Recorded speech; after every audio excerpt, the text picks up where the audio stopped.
Bom, então vamos lá trabalhar um assunto que está bastante agonizante para todo mundo, né, nos dias de hoje. Qual que é o rumo, para onde a gente está indo aí com o conflito entre Israel e Irã, que de fato atingiu um novo patamar aí no quesito de escalada militar agora em outubro de 2024. Então, recentemente, você sabe, o Irã ele lançou um ataque massivo com 181 mísseis balísticos. Isso é importante por conta da alta tecnologia que está envolvida nisso. Não é acaso que está usando mísseis balísticos que são direcionados para várias bases militares e alvos estratégicos em Israel. Então é uma mensagem muito clara, né? Isso vai incluir, inclusive, as bases aéreas de Navatim e Tel Nof, além de áreas próximas à própria sede do Mossad e locais civis. Isso vai. Você deve ter visto no noticiário da CNN, uma escola em Gedera e uma residência em Tel Aviv. Isso foi o maior ataque iraniano em Israel em anos. Então, o contexto ele é marcado por uma série de assassinatos de líderes de grupos apoiados pelo Irã, pelo Hezbollah, pelo Hamas.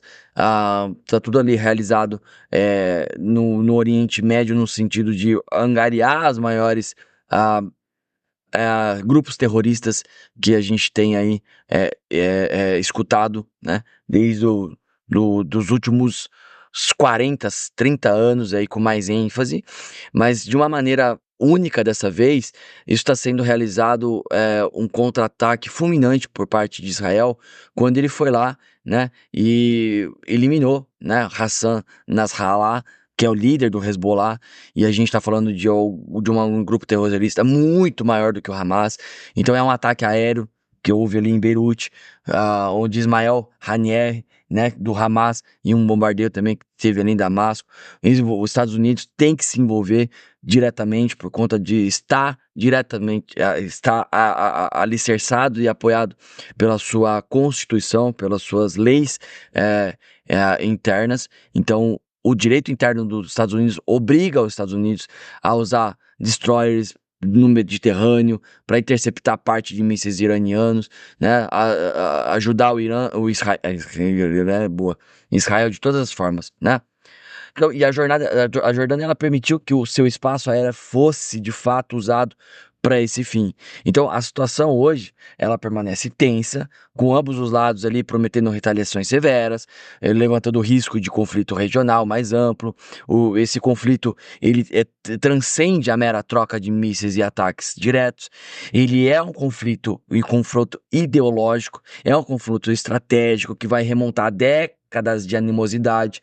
Então, a situação atual, ela é marcada por esse massivo ataque do Irã, é um reflexo desse aumento de tensão no jogo de xadrez geopolítico ali envolvendo, né, não somente os dois países, mas também a Rússia e os seus aliados. Então, junta a galerinha ali de China, Coreia do Norte, a própria Rússia e alguns países que são aliados desses grandes, né? Assim como Israel tem os seus amiguinhos também.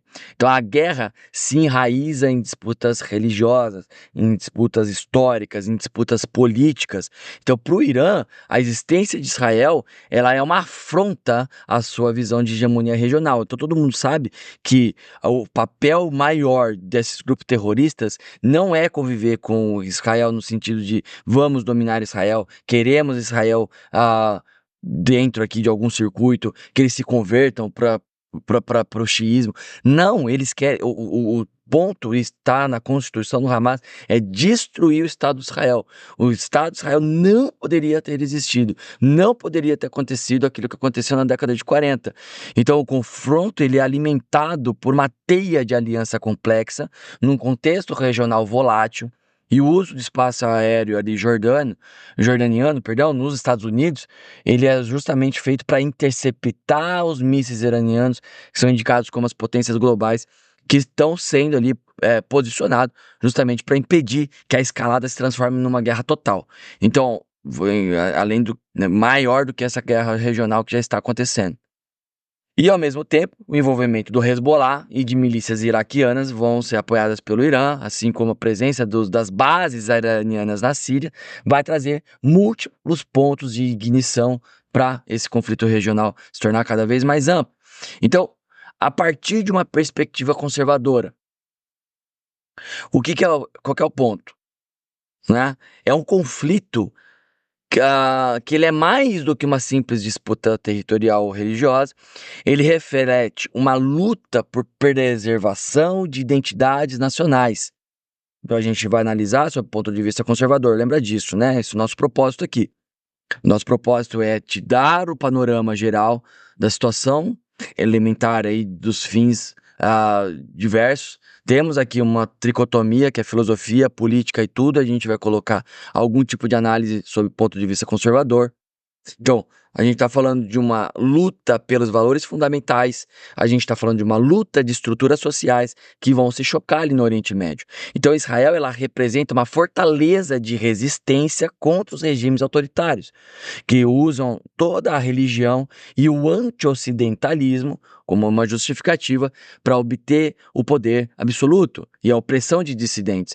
Então, é uma batalha existencial que vai se desenrolar dentro de um contexto onde os valores como a liberdade, soberania, sobrevivência estão em jogo. Então, o que está acontecendo entre Israel e Irã é simplesmente um exemplo clássico do que ocorre quando a busca de identidade e significado, que deveria ser individual e pessoal, ela é distorcida para se tornar um instrumento de poder estatal e ideológico. Então, o Irã, especialmente sob a liderança do regime atual, ele não está apenas interessado em destruir Israel por razões territoriais ou políticas, mas em validar a sua própria visão messiânica e totalitária de hegemonia regional. Então, é um tipo de visão do mundo que busca impor uma ordem baseada no controle, na repressão, em contraste com a ordem que Israel, né, tem ali de preservar, uma ordem que é construída sobre a proteção de liberdade, a sobrevivência única da democracia funcional do Oriente Médio. Então, historicamente, movimentos totalitários, seja de natureza política, religiosa ou filosófica, vai surgir quando nações elas perdem sua conexão com uma narrativa moral coerente e se tornam presas do ressentimento. Então, você vai ver o próprio Nietzsche alertando para isso quando ele falou sobre a moralidade dos escravos, né? Eu concordo 1% do que Nietzsche fala, mas nesse ponto ele estava certo. Sobre um ressentimento que se transforma em um desejo de destruição e de nivelação de todos os meios, meios de níveis de miséria, né? Então, quando um país como o Irã vê Israel não apenas como um inimigo, mas como um símbolo de tudo que ele despreza no Ocidente, que é a liberdade, a autodeterminação, a resistência, o conflito se torna quase arquetípico. Então, a resposta conservadora a isso é bastante clara. Existem momentos em que não se pode negociar com um regime que busca fundamentalmente a aniquilação do outro. Aí você entra com Karl Popper, ser intolerante com os intolerantes. Ou seja, não se trata apenas da gente discutir termos, de manter uma linha firme para impedir que forças nihilistas, que é aquelas que buscam destruir o significado, né, a ordem, elas prevaleçam.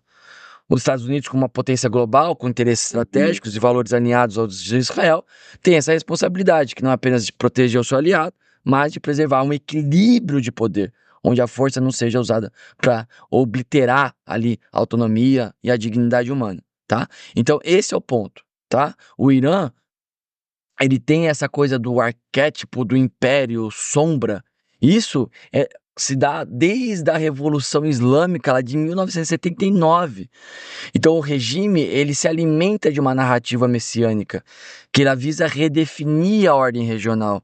E isso que a gente está tratando aqui. É o arquétipo do herói, do dragão, aquela coisa toda. Então, tem que tomar cuidado quando você vai fazer a leitura do que está acontecendo, como uma leitura simplesmente geopolítica, com as peças se movimentando da maneira que estão sendo postas em jogo pelas grandes potências. Não é só isso, tem muitas camadas semióticas para analisar. Mas eu espero que pelo menos isso te sirva como introdução ao assunto, que você possa refletir sobre um novo ponto de vista ah, de signos, de representamen, de interpretante, de objeto, de ícone, de índice. Leia-se Percy, leia-se Humberto Eco, leia-se Jordan Peterson, tá bem? Então, essas análises também precisam ser colocadas em jogo, na mesa, para que você possa analisar as outras facetas que estão ali no game, tá bem? Espero ter aberto os seus olhos para alguma coisa e nos vemos numa próxima oportunidade. Um grande abraço.